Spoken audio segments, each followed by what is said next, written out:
Friends, welcome back on my YouTube channel Megha study circle. आप सभी का मेरे चैनल पर बहुत बहुत स्वागत है। मैं आप सभी के लिए आज लेकर आई हूँ सीटेट परीक्षा 2022-2023 में आने वाले मोस्ट आईएमपी टॉप 30 सीडीपी के क्वेश्चन। तो चलिए शुरू करते हैं। वीडियो शुरू करने से पहले आप सभी से रिक्वेस्ट है कि सुपर जो 30 क्वेश्चन मैं लेकर आई हूँ इनको अंत तक ज़रूर देखें। आई श्योर ये वीडियो आपके एग्ज़ाम के लिए बहुत हेल्पफुल होने वाली है। तो चलते हैं हमारे पहले क्वेश्चन की ओर। हमारा पहला क्वेश्चन है, यदि बालक की वास्तविक आयु 13 वर्षों और मानसिक आयु 14 वर्षों तो बुद्धि लब्धि कितनी होगी? इसका करेक्ट आंसर होगा 107.69। ओके, ऑप्शन बी इसका सही आंसर होगा। सेकंड क्वेश्चन की तरफ हम चलते हैं। ADHD का अर्थ क्या है? ए वाचिक कठिनाई वाले बालक, बी श्रवण दुर्बलता वाले बालक, सी ध्यान विकार वाले बालक या डी दृष्टिहीनता वाले बालक। वाचिक कठिनाई वाले बालक मतलब जिनको बोलने में कठिनाइयाँ हैं, श्रवण दुर्बलता वाले बालक जिनको सुनने में कठिनाइयाँ हैं, ध्यान विकार वाले बालक जो ध्यान लगाकर नहीं पढ़ पा रहे हैं, दृष्टिहीनता वालक जिनको देखने में कठिनाइयाँ हैं। तो सबसे पहले ADHD का फुल फॉर्म हम जान लेते हैं। इसका फुल फॉर्म होता है attention deficit hyper activity disorder. Okay, जिसका मतलब होता है अटेंशन में कमी, जिसका मतलब होता है अटेंशन में कमी। तो अटेंशन में कमी तो यहीं दिख रही है हमें, ध्यान विकार वाले बालक। तो इसका करेक्ट आंसर हो जाएगा ऑप्शन सी। ठीक है, नेक्स्ट क्वेश्चन है हमारा क्वेश्चन नंबर 3। एक परीक्षण जो व्यक्ति की किसी एक या एक से अधिक क्षेत्रों में उसकी विशेषताओं कमियों को व्यक्त करने के लिए बनाया गया है कहलाता है। देखिए, एक ऐसा टेस्ट डिज़ाइन किया गया है जिससे पर्सन की विशेषता और उसकी कमियां, जो उसकी वीकनेस है, उसको बताया जा सके। उस टेस्ट को हम क्या बोलते हैं? उपचारात्मक टेस्ट परीक्षण बोलेंगे, निदानात्मक परीक्षण बोलेंगे, उपलब्धि परीक्षण बोलेंगे या फिर रचनात्मक परीक्षण बोलेंगे। उस टेस्ट को हम बोलते हैं निदानात्मक परीक्षण, डायग्नोस्टिक टेस्ट। ओके, इसका बी ऑप्शन करेक्ट होगा। हम क्वेश्चन नंबर 4 पे चलते हैं। क्वेश्चन नंबर 4 हमारा बोल रहा है, भारतीय संविधान में कौन से संशोधन द्वारा शिक्षा का अधिकार सम्मिलित किया गया है? देखिए, 86वां संशोधन, 74वां संशोधन, 89वां संशोधन या फिर 91वां संशोधन। देखिए, इसमें आर्टिकल 21 की बात हुई थी, इसमें 86वां अमेंडमेंट हुआ था। और यदि बाद में हम बात करें तो इसमें जो है, पहले इसमें देख लेते हैं कि 86वां जो इसमें संशोधन हुआ था। ठीक है, तो करेक्ट आंसर ये होगा। और बाद में अगर हम इसकी बात करें तो बाद में इसमें फ्री एंड कंपलसरी एजुकेशन जो है उसकी बात हुई थी। ठीक है ना। नेक्स्ट क्वेश्चन पे हम चलते हैं, क्वेश्चन नंबर 5 पर। क्वेश्चन नंबर 5 हमारा बोलता है, शिक्षा के अधिकार अधिनियम 2009 में शिक्षक के लिए प्रति सप्ताह न्यूनतम कार्य घंटों की संख्या क्या होनी चाहिए? देखिए, RTE एक्ट, शिक्षा अधिनियम, अधिकार अधिनियम 2009, राइट टू एजुकेशन एक्ट बोलते हैं इसको।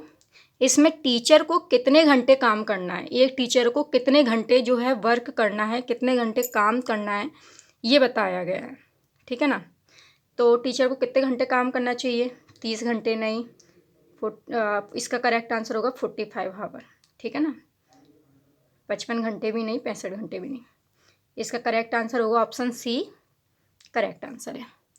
नेक्स्ट क्वेश्चन पे हम चलते हैं, इसके क्वेश्चन नंबर 6 पर। एक विद्यालय के प्रधानाचार्य द्वारा विद्यार्थियों की विभिन्न संवेगात्मक समस्याओं के कारणों को पहचानने व उन्हें दूर करने हेतु कौन सा अनुसंधान किया जाता है? ठीक है, तो इसमें हम देखेंगे कौन सा अनुसंधान।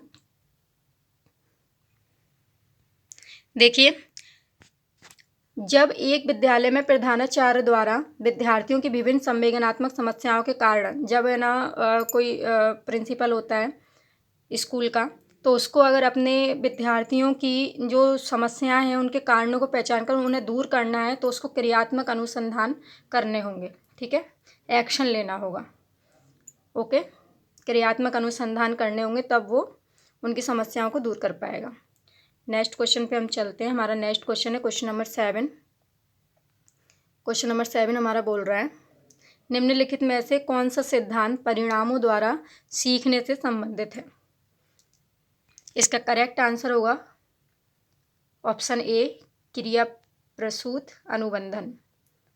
ये करेक्ट आंसर है इसका। ये क्रिया प्रसूत अनुबंधन ये स्किनर ने दिया था, ठीक है, ये याद रखेंगे हम। ये डायरेक्टली भी कभी कभी पूछ लेता है कि क्रिया प्रसूत अनुबंधन ये किसने दिया है, तो स्किनर ने। ओके, नेक्स्ट क्वेश्चन पे हम इसके चलते हैं। Question number 8। क्वेश्चन नंबर 8 है, जब हम वर्तमान स्कीमा का प्रयोग बाहरी जगत के विश्लेषण हेतु करते हैं तब उसे कहते हैं, ठीक है। जब हम वर्तमान स्कीमा का प्रयोग बाहरी जगत के विश्लेषण हेतु करते हैं तब उसे कहते हैं। देखिए, बाहरी दुनिया को समझने के लिए जब हमारी आज की समझ जो है जिसे हम स्कीमा कहते हैं उसका प्रयोग होता है तो उसे एसिमुलेशन बोलते हैं। क्या बोलते हैं? एसिमुलेशन, ठीक है। हम समझ बढ़ाने की कोशिश कर रहे हैं, हम अपनी समझ बढ़ाने की कोशिश कर रहे हैं किसके थ्रू? जो हमारे पास पहले से समझ है उसके थ्रू, जो हमारे पास पहले से स्कीमा है उसके थ्रू हम अपने आगे की समझ को जो है वो बढ़ाने की कोशिश कर रहे हैं, ठीक है ना। तो ये क्या है, किसके थ्रू कर रहे हैं हम? ये पहले स्कीमा के थ्रू। तो ये जो क्रिया होती है पूरी, इसको क्या बोलते हैं? आत्म सातीकरण, एसिमिलेशन। ओके, तो ये करेक्ट आंसर अपना होगा। संबंध नहीं होगा, अनुकूलन नहीं होगा, संतुलन नहीं होगा, ये ऐसा कुछ भी नहीं होगा, ठीक है ना। देखो, जो ऑलरेडी हमारे दिमाग में है, जो हम बाहर से देख रहे हैं, हमारे दिमाग में जो ऑलरेडी है और जो हम बाहर से देख रहे हैं, उन दोनों चीज़ों में तालमेल बिठाना, ठीक है ना, उन दोनों में तालमेल बिठाना, इसी को आत्मसातीकरण बोला जाता है। अब नेक्स्ट क्वेश्चन पे चलते हैं। इसका करेक्ट आंसर ऑप्शन ए होगा। नेक्स्ट क्वेश्चन है हमारा ये, सिगमंड फ्राइड के अनुसार अचेतन मन की विशेषताओं को ज्ञात करने की सार्वत्रिक उपयुक्त विधि कौन सी है? देखिए, अचेतन मन का मतलब होता है अनकॉन्शियस माइंड, ठीक है। तो ये अनकॉन्शियस माइंड जो होता है, इसको आइडेंटिफाइंड करने के लिए हमें जो मेथड की ज़रूरत पड़ती है, जो विधि की ज़रूरत पड़ती है, उसको हम बोलते हैं ड्रीम एनालिसिस, ठीक है ना, यानी स्वप्न विश्लेषण। तो इसका करेक्ट आंसर होगा ऑप्शन बी, स्वप्न विश्लेषण। नेक्स्ट क्वेश्चन पे हम चलते हैं। हमारा नेक्स्ट क्वेश्चन है क्वेश्चन 10। निम्नलिखित में से बालक की कौन सी प्रक्रिया मनोगत्यात्मक नहीं है? सोचना, लिखना, गेंद फेंकना या खेलना, ठीक है। मनोगत्यात्मक नहीं है, तो इसका करेक्ट आंसर होगा सोचना। सोचना जो क्रिया है उसकी, वो मनोगत्यात्मक नहीं है। ओके, नेक्स्ट क्वेश्चन पे हम चलते हैं। बाल केंद्रित शिक्षा विधि का अर्थ क्या है? बाल केंद्रित शिक्षा विधि का अर्थ क्या है? देखिए, बाल केंद्रित शिक्षा, चाइल्ड सेंटर्ड पेडागोजी वो होती है जिसमें बच्चा सेंटर में रहता है। जो ये बच्चा होता है, ये बच्चा सेंटर में रहता है। इसमें जो बच्चा होता है वो एक्टिव रहता है, ठीक है, सक्रिय रहता है बच्चा, उसी को बोलते हैं। तो देखिए, इसमें हम देखते हैं कि बच्चा कहाँ एक्टिव है, कहाँ सक्रिय है। तो बच्चों को शिक्षक का अनुसरण और अनुकरण करने के लिए कहना, जो शिक्षक बोल रहा है वही बच्चा बोलता रहेगा, तो इसमें बच्चे की खुद की एक्टिविटी नहीं हुई, ठीक है ना, तो ये तो नहीं होगा। बच्चों को पूर्ण रूप से स्वतंत्रता देना, देखो बच्चों को पूर्ण रूप से स्वतंत्रता देना भी सही नहीं है। बच्चों को पूर्ण रूप से स्वतंत्रता वाली बात यहाँ पेडागोजी में नहीं बोली गई है। बच्चों को नैतिक शिक्षा देना, नैतिक शिक्षा की तो कोई बात ही नहीं हो रही है इधर, शिक्षा देना या ऐसे कोई बात नहीं हो रही। बच्चों की अभिव्यक्ति और उनकी सक्रिय भागीदारी, देखिए सक्रिय भागीदारी यहाँ पे आ गई है, ठीक है। बच्चा एक्टिव हो रहा है, बच्चा सक्रिय भागीदारी दे रहा है, तो इसका करेक्ट आंसर होगा ऑप्शन डी, ठीक है। बाल केंद्रित शिक्षण में मेन चीज़ यही होती है कि बच्चा केंद्र में रहता है और बच्चा एक्टिव रहता है। ओके, नेक्स्ट क्वेश्चन पे हम चलते हैं।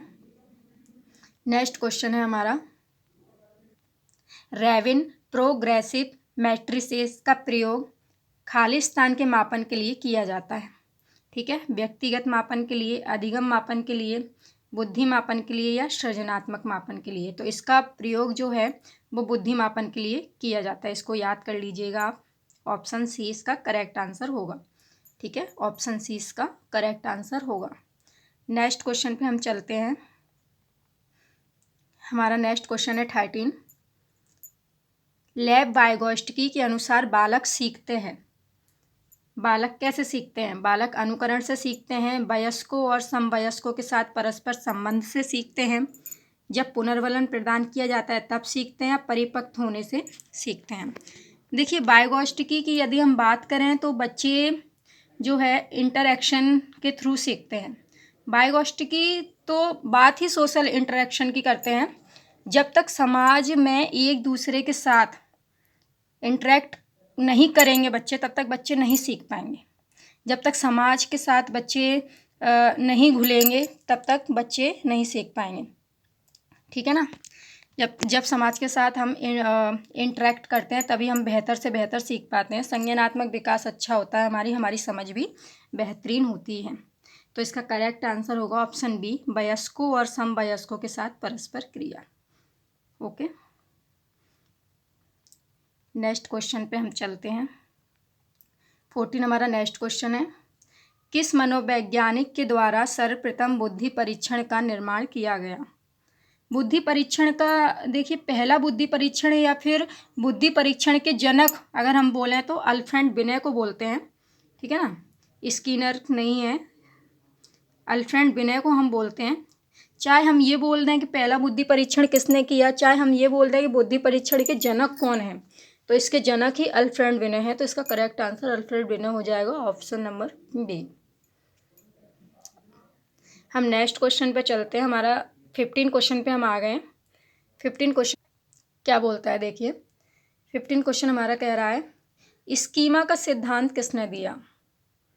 ओके, तो स्कीमा का सिद्धांत किसने दिया? सिंपल सी बात है, ये हम सब जानते हैं कि स्कीमा का सिद्धांत तो जीन पियाजे ने ही दिया है। तो इसका करेक्ट आंसर हो जाएगा ऑप्शन ए, जीन पियाजे। ठीक है ना। लेव वाइगोत्स्की ने भी नहीं दिया, स्पीयरमैन ने भी नहीं दिया, अल्फ्रेड बिने ने भी नहीं दिया अल्फ्रेड। ठीक है ना, तो इसका करेक्ट आंसर हो जाएगा जीन पियाजे। Question number 16।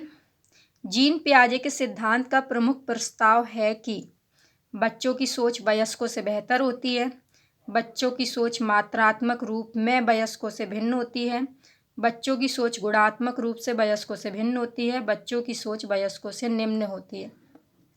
देखिए, इस क्वेश्चन को आप अच्छे से समझिए, क्वेश्चन बोल क्या रहा है।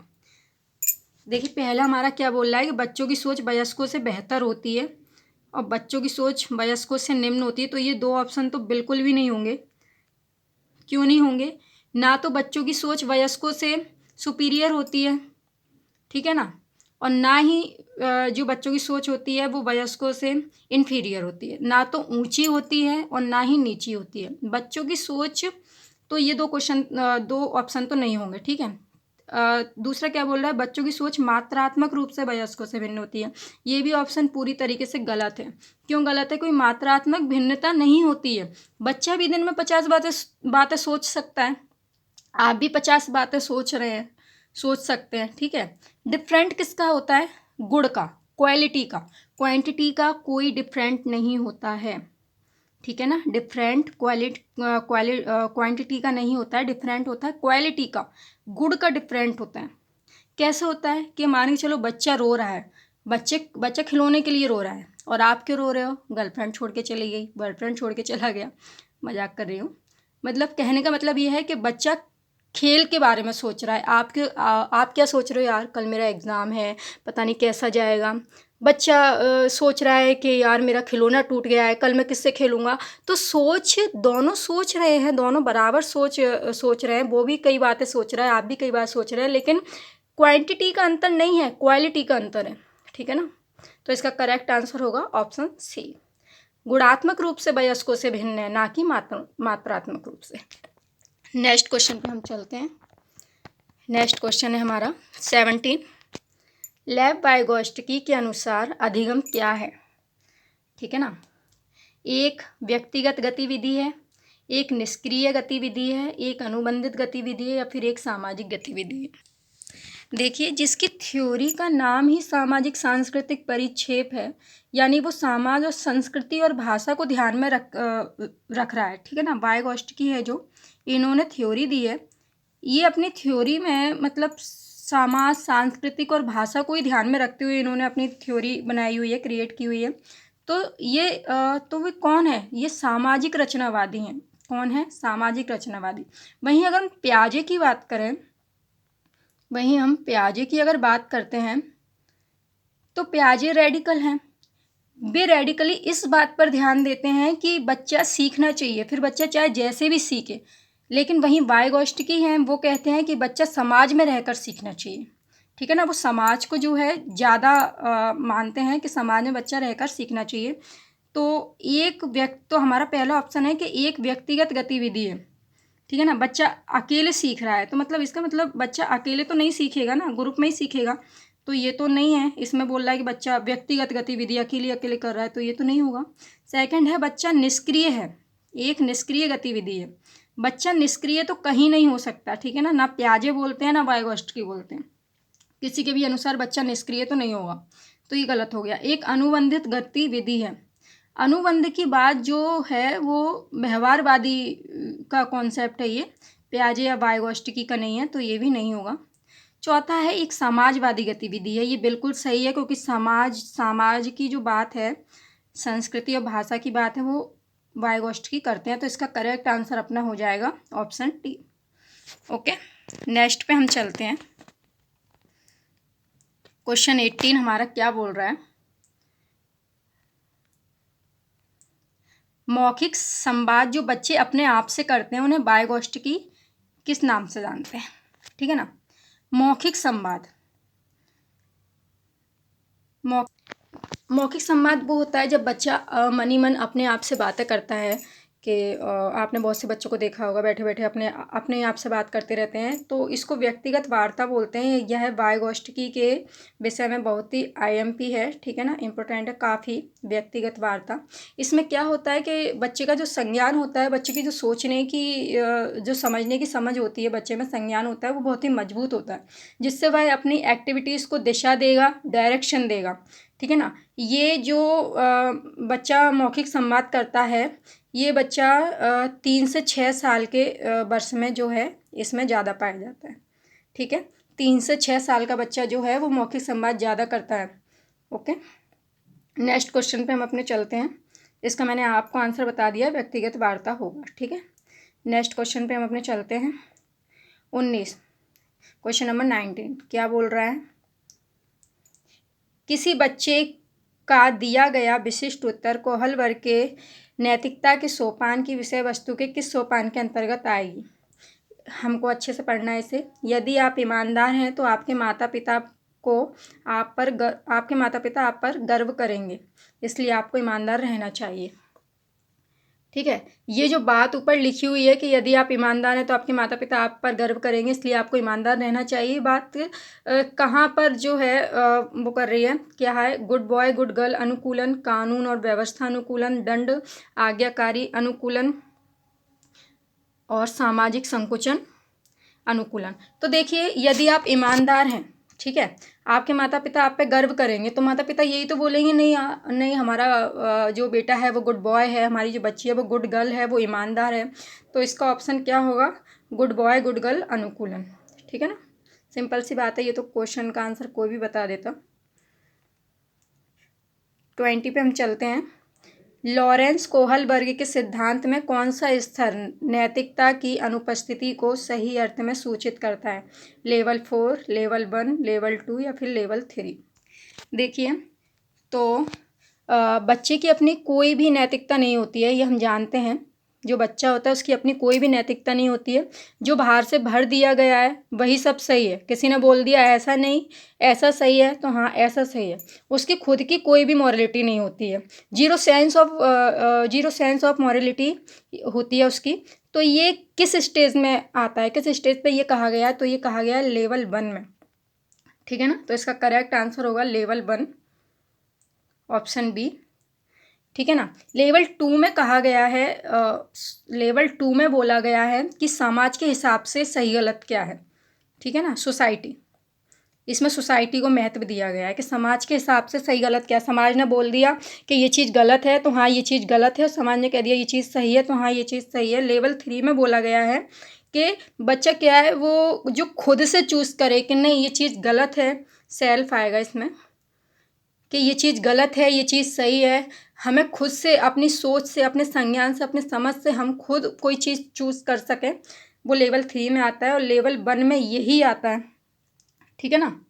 तो 3 ही प्रकार के जो हैं वो लेवल होते हैं, 3 प्रकार के लेवल होते हैं, चौथा कोई लेवल नहीं होता है। तो इसका करेक्ट आंसर लेवल 1 होगा। अब हम नेक्स्ट क्वेश्चन की ओर चलते हैं। एक 5 वर्ष की बच्ची यह सोच करने में विफल रहती है कि जब पानी को एक लंबे संकीर्ण गिलास में से एक छोटे बर्तन में डाला जाता है तो पानी की मात्रा समान रहती है। पियाजे के अनुसार इसका कारण क्या है। देखिए, एक बच्ची है, छोटी बच्ची है, एक 5 साल की बच्ची है, 5 ईयर की। उसको 5 ईयर की बच्ची को एक क्या है, बड़ा सा गिलास दे दिया है, एक बड़ा सा गिलास दे दिया है, उसमें पानी भर दिया है। एक उसको चौड़ा सा बर्तन दे दिया है। अब ये गिलास का पानी उसको ये बर्तन में उड़ेलना है, ठीक है ना, इसमें डालना है। तो वो ये नहीं समझ पा रही है कि जो जितना पानी इसमें था उतना ही पानी इसमें है। ये समझ विकसित नहीं कर पा रही है। तो क्यों नहीं कर पा रही है, इसमें ऑप्शन दिए हुए हैं। ऑप्शन ए, वह प्रतिवर्ती सोच नहीं रखती है। ऑप्शन बी, वह लक्ष्य निर्देशित व्यवहार नहीं करती है। ऑप्शन डी, वह प्रतीकों का इस्तेमाल नहीं करती है। फिर ऑप्शन डी, वह नकल नहीं करती है। तो देखिए, यह होता है प्रतिवर्ती का नियम। इसे क्या बोलते हैं, प्रतिवर्ती का नियम। तो इसका करेक्ट आंसर होगा ऑप्शन ए, प्रतिवर्ती सोच नहीं रखती। अब प्रतिवर्ती का नियम होता क्या है, प्रतिवर्ती के नियम में बच्चा चीज़ों को उलटना पलटना नहीं सीख पाता, ठीक है ना। प्रतिवर्ती में क्या है, उलटना पलटना नहीं सीख पाता। जैसे कि बच्चों को अगर बोल दिया है कि बेटा 2 + 4 = 6 होते हैं, बच्चा बता देगा कि हाँ 2 + 4 = 6 होते हैं। लेकिन अगर उससे फिर दोबारा से पूछ लिया जाए कि बेटा 4 + 2 = कितने होंगे, तो वो इसका आंसर नहीं बता पाएगा, क्योंकि उसमें संख्याओं को या किसी चीज़ को उलटने पलटने की अभी जो है सोच विकसित नहीं हुई है। जैसे कि बोला जाए बेटा ये पानी है, ये जम गया तो ये बर्फ़ बन गई, आइस बन गई। लेकिन अगर ये आइस है, ये पिघल जाएगा तो ये क्या बन जाएगा, तो बच्चा ये नहीं बता पाएगा, ठीक है ना। तो ये किस कारण होता है, ये किसका नियम है, ये प्रतिवर्ती का नियम है। तो इसका करेक्ट आंसर ऑप्शन ए हो जाएगा, क्योंकि वह अभी वह प्रतिवर्ती सोच नहीं रखती है, ठीक है ना। हम नेक्स्ट क्वेश्चन पर चलते हैं। बुद्धिमत्ता के समकालीन सिद्धांतों के अनुसार बुद्धि क्या है, ठीक है ना। केवल दूसरों की नकल करने की क्षमता, एक विशिष्ट एकाकी क्षमता, क्षमताओं का एक समूह, एक विलक्षण और समान अवधारणा। देखिए, हम जानते हैं कि बुद्धि से सोचना, समझना, कल्पना करना, किसी चीज़ की समस्या का समाधान करना, ये सारे काम जो हैं वो बुद्धि से ही होते हैं, ठीक है ना। तो बुद्धि में कई प्रकार की क्षमताओं का एक सेट होता है। सोच भी रहे हैं, समझ भी रहे हैं, किसी की याद भी कर रहे हैं, एग्ज़ाम की तैयारी भी कर रहे हैं, ये भी सोच रहे हैं, वो भी सोच रहे हैं। तो ये सारी बुद्धि के अंदर होता है। तो इसका एक सेट होता है बुद्धि की क्षमताओं का। क्या होता है, इन सारी क्षमताओं का एक सेट होता है जो आपकी बुद्धि होती है। ये पूरा सेट है कि यही आपकी क्या है, बुद्धि है, ठीक है ना। तो इसका ऑप्शन नंबर 3 करेक्ट होगा कि क्षमताओं का एक समूह होता है। बुद्धि क्या होती है, क्षमताओं का एक समूह होता है। तो इसका ऑप्शन सी इस करेक्ट आंसर हो जाएगा, सी करेक्ट आंसर हो जाएगा, ठीक है। समझ में आ रहा है आपको। 23 पे चलते हैं। किस तरीके के प्रश्न पूछकर बच्चों में समालोचन सोच को बढ़ावा दिया जा सकता है।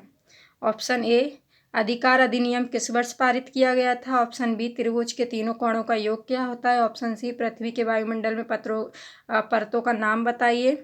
या फिर ऑप्शन डी, बीजों को अंकुरित करने के लिए हवा की ज़रूरत होती है, सिद्ध करने के लिए प्रयोग की रूपरेखा तैयार कीजिए। देखिए, ये ओपन एंडेड क्लोज एंडेड का क्वेश्चन है। देखिए पहले तो हम ये समझते हैं कि समालोचन सोच किसे कहते हैं, ठीक है ना। समालोचन जो सोच है वो है क्या, क्रिटिकल थिंकिंग इसको बोला जाता है। क्या बोला जाता है? Critical thinking. तो क्रिटिकल थिंकिंग की अगर हम बात करें तो ये क्रिटिकल थिंकिंग की बात कौन करता है? ये हमारा NEP 2020 जो होता है, NEP 2020, ये है जो क्रिटिकल थिंकिंग की बात करता है, ठीक है ना। जब बच्चा अपना सही गलत का फैसला खुद ले सके, किस तरीके के प्रश्न पूछे जाएं कि बच्चा समालोचन को बढ़ावा दिया जा सके, ठीक है ना। जब बच्चा खुद सोच सके, अपने फैसले खुद ले सके, किसी बात पर विचार कर सके, अपनी सोच को विकसित कर सके, उसे समालोचन बोलते हैं, उसे क्रिटिकल थिंकिंग बोलते हैं। क्रिएट करना खुद से, ठीक है ना। एक टीचर ऐसे क्वेश्चन पूछे और बच्चों से कि जिस क्वेश्चन में बच्चा ज़्यादा एक्टिव हो, अपने मन से अपने खुद क्रिएट करके जो है बच्चा उसका आंसर बताए, तो उसी को समालोचन बोलते हैं। अब देखिए क्वेश्चन, ऑप्शन ए है अधिकार अधिनियम किस वर्ष पारित हुआ, तो वो तो एक डेट होगी, एक वर्ष होगा, एक सन होगा, उसमें वो बता देगा। तो इसमें तो बच्चे की कोई भी मतलब क्रिएटिव सामने नहीं आ रही है। त्रिभुज के तीनों कोणों का योग क्या होगा, तीनों कोणों का योग करके बता देगा, उसे याद होगा, ऐसा कुछ है, मतलब वन वर्ड आंसर है, ये कुछ नहीं है। पृथ्वी के वायुमंडल की विभिन्न परतों के नाम बताइए, परतों के नाम बता देगा, ये होते हैं, रट्टा मार के। डी ऑप्शन है हमारा, बीजों को अंकुरित करने के लिए हवा की जरूरत होती है, सिद्ध करने के लिए प्रयोग की रूपरेखा तैयार कीजिए। इसमें बच्चे का दिमाग चलेगा, इसमें बच्चे का जो वो दिमाग घूमेगा कि सिद्ध करने के लिए एक रूपरेखा तैयार करनी है, तो ऐसे होता है वैसे होता है, ये बच्चा खुद ही इसमें एक्टिव रहेगा, ठीक है ना। तो इसका करेक्ट आंसर होगा ऑप्शन डी। नेक्स्ट क्वेश्चन पे हम चलते हैं। 24 क्या बोल रहा है? प्रतिभावान विद्यार्थी होते हैं, ए जानकारी को जल्दी और सही ढंग से अवशोषित करने वाले, बी अपने आयु स्तर के नीचे प्रश्नों में असमर्थ होने वाले, असमर्थ नहीं, ये तो नहीं होगा, समर्थ आएगा, तो ये तो नहीं होगा, ये तो ऑप्शन गलत हो गया। कि अपने से जो नीचे के प्रश्न है, अपने लेवल से जो नीचे के प्रश्न है उसको करने में असमर्थ होना, तो ये तो प्रतिभाशाली का कोई लक्षण नहीं है। सरल और आसान कार्य करने की प्रवृत्ति नहीं, प्रतिभाशाली कभी भी सरल और आसान काम की तरफ नहीं भागते। इनमें मूल बातों की समझ का अभाव होता है, जब अभाव ही है समझ का तो फिर काहे के प्रतिभाशाली, ये भी नहीं हुआ। इसका करेक्ट आंसर हमें ये ठीक लग रहा है अभी तक, तो ऑप्शन ए, कि इस जानकारी को जल्दी और सही ढंग से अवशोषित कर लेते हैं। उन्हें अगर पढ़ाया जाए तो वो उसको सही समझेंगे और बहुत ही जल्दी समझ लेंगे, ठीक है ना। किसी भी चीज़ को अवशोषित कर लेते हैं सही ढंग से। नेक्स्ट क्वेश्चन पे हम चलते हैं। Question number 25। देखिए हमारे ओनली 5 क्वेश्चन और बचे हुए हैं पूरे 30 क्वेश्चन होने में। 25 हमारा क्वेश्चन क्या बोल रहा है? निम्नलिखित में से कौन सा कथन आंतरिक प्रेरणा का उदाहरण है? ठीक है, इंटरनल मोटिवेशन। देखिए जब तक हम अंदर से आंतरिक प्रेरित नहीं होंगे तब तक हमारा कुछ नहीं हो सकता है। हमें अंदर से प्रेरित होना मतलब इंटरनल मोटिवेशन की बहुत आवश्यकता होती है। तो इनमें से हमें बताना है कि इन सब में से इंटरनल मोटिवेशन का उदाहरण कौन सा है आंतरिक प्रेरणा का। ठीक है, मुझे पढ़ाई करनी चाहिए क्योंकि यह मेरे जीवन को बेहतर बनाने के लिए ज़रूरी है। मुझे पढ़ाई करनी चाहिए क्योंकि मैं अध्यापक के दंड से बचना चाहता हूँ। मुझे प्रतियोगिता में प्रथम आना है इसलिए मुझे पढ़ना है। मुझे अपने दोस्तों और माता पिता से प्रशंसा पाना है इसलिए मुझे पढ़ाई करनी है। देखिए इसमें तो प्रशंसा पाने वाली बात हो गई कि प्रशंसा पाना है इसलिए पढ़ाई करना है, ठीक है ना। तो ये तो नहीं होगा, ये अपने आप को मोटिवेट नहीं कर रहा है। मुझे प्रतियोगिता में प्रथम आना है, प्रथम नहीं आना होता तो नहीं पढ़ते ये, ठीक है। मुझे पढ़ाई करनी क्योंकि अध्यापक मारेंगे उनसे बचना है, ये भी नहीं होगा। मुझे पढ़ाई करनी है क्योंकि मेरे जीवन को मुझे बेहतर बनाना है, ठीक है ना। क्योंकि मुझे मेरे जीवन को बेहतर बनाना है मतलब ये अंदर से मोटिवेट है। ये जो बालक है जो कह रहा है मुझे पढ़ाई करनी है, ये अंदर से खुद मोटिवेट है, ठीक है ना। तो इसका करेक्ट आंसर होगा ऑप्शन ए। तो हमें आगे बढ़ने के लिए देखिए आप लोग जो सीटेट का एग्ज़ाम दे रहे हैं, ये क्यों दे रहे हैं? इसलिए दे रहे हैं कि नहीं भैया सीटेट का एग्ज़ाम दे दो, पापा मारेंगे अगर फेल हो गए तो, मम्मा मारेंगी फेल हो गए तो। नहीं, हम क्यों दे रहे हैं? नहीं यार, हमें लाइफ में कुछ करना है, हमें लाइफ में कुछ अचीव करना है, हमें कुछ बन के दिखाना है, क्योंकि आप लोग क्या है, अंदर से मोटिवेट हो, इसलिए आप पढ़ाई कर रहे हो। और सही बात यही है कि जब तक आप अंदर से मोटिवेट नहीं होंगे तब तक आप भले ही जितने भी एग्ज़ाम दे दो, आप उसमें जो है पास नहीं हो पाएंगे। क्योंकि जो बाहरी मोटिवेशन होता है वो मात्र कुछ क्षण के लिए रहता है, कुछ समय के लिए रहता है, लेकिन जो आंतरिक मोटिवेशन, जो आंतरिक प्रेरणा होती है, वो हर कदम हमारे साथ चलती है, वो हमें कभी भी झुकने नहीं देती, कभी भी हारने नहीं देती है। ओके, तो इसका सही आंसर होगा ऑप्शन ए। 26 पे हम आ गए हैं। अल्बर्ट बंडूरा द्वारा प्रस्तावित अधिगम का सिद्धांत है शास्त्रीय अनुबंधन सिद्धांत, संज्ञानात्मक सिद्धांत, अंतर्दृष्टि अधिगम या फिर सामाजिक अधिगम सिद्धांत। तो अल्बर्ट बंडूरा जो बात करते हैं वो सामाजिक अधिगम सिद्धांत की करते हैं, तो इसका करेक्ट आंसर हो जाएगा सामाजिक अधिगम का सिद्धांत, SCT। ठीक है ना। नेक्स्ट क्वेश्चन पे हम चलते हैं। 27, रेमंड कैटल द्वारा कितने व्यक्तित्व कारक प्रस्तावित किए गए हैं? A5, B8, C14 या फिर D16। इसका करेक्ट आंसर होगा ऑप्शन डी 16। रेमंड कैटल ने जो व्यक्तिगत कारक दिए हैं वो कितने दिए हैं? रेमंड कैटल ने व्यक्तिगत कारक कितने दिए हुए हैं? 16। कितने दिए हुए हैं? 16। ऑप्शन डी इसका करेक्ट आंसर हो जाएगा। नेक्स्ट पे हम चलते हैं क्वेश्चन नंबर 28 पे। निम्न में से कौन सा अब्राहम मैस्लो की आवश्यकता के पदानुक्रम में सम्मिलित नहीं है? दैनिक आवश्यकता ये तो आता है उनके में, हायरार्की सिद्धांत में, ठीक है ना। और व्यक्तिवाद एवं समूहवाद ये तो नहीं आता है। स्नेह और संबंध ये भी आता है, आत्मसिद्धि भी आता है। इसका करेक्ट आंसर होगा ऑप्शन बी। क्या होगा? Option B. व्यक्तिवाद एवं समूहवाद ये नहीं आता है, ठीक है। इसमें पूछा गया है क्या? नहीं, नॉट। नेक्स्ट क्वेश्चन पे हम चलते हैं 29। हमारा एक ही क्वेश्चन रह गया है, फिर ये पूरी जो वीडियो है ख़त्म हो जाएगी। इसके बाद एक व्यक्ति में एक समय पर दो विपरीत इच्छाओं का होना, इसको द्वंद्व बोलते हैं। अगर एक व्यक्ति में एक समय पर दो दो इच्छाएं हैं तो उसे क्या बोलेंगे? द्वंद्व। कुंठा नहीं बोलेंगे, चिंता नहीं बोलेंगे, दबाव नहीं बोलेंगे, उसे बोलेंगे द्वंद्व। ये इसका करेक्ट ऑप्शन होगा। नेक्स्ट पे हम चलते हैं 30। ये हमारा लास्ट क्वेश्चन है। निम्नलिखित में से कौन सा अनुसंधान स्टीफेन कोर से संबंधित है? आधारभूत अनुसंधान, व्यवहारात्मक अनुसंधान, वैज्ञानिक अनुसंधान या फिर डी क्रियात्मक अनुसंधान। इसका करेक्ट आंसर होगा क्रियात्मक अनुसंधान, एक्शन रिसर्च, ठीक है। तो डी इसका करेक्ट आंसर होगा।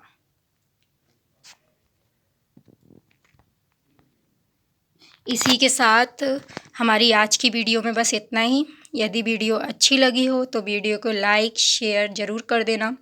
मैंने सीटेट 2022 के एग्ज़ाम को ध्यान में रखते हुए जो है ये CDP के क्वेश्चन आप लोग के लिए ढूंढे हैं, आप लोग के लिए निकाले हैं कि किस तरीके के जो क्वेश्चन है वो पेपर में आ रहे हैं और किस तरीके के क्वेश्चन आ सकते हैं आगे।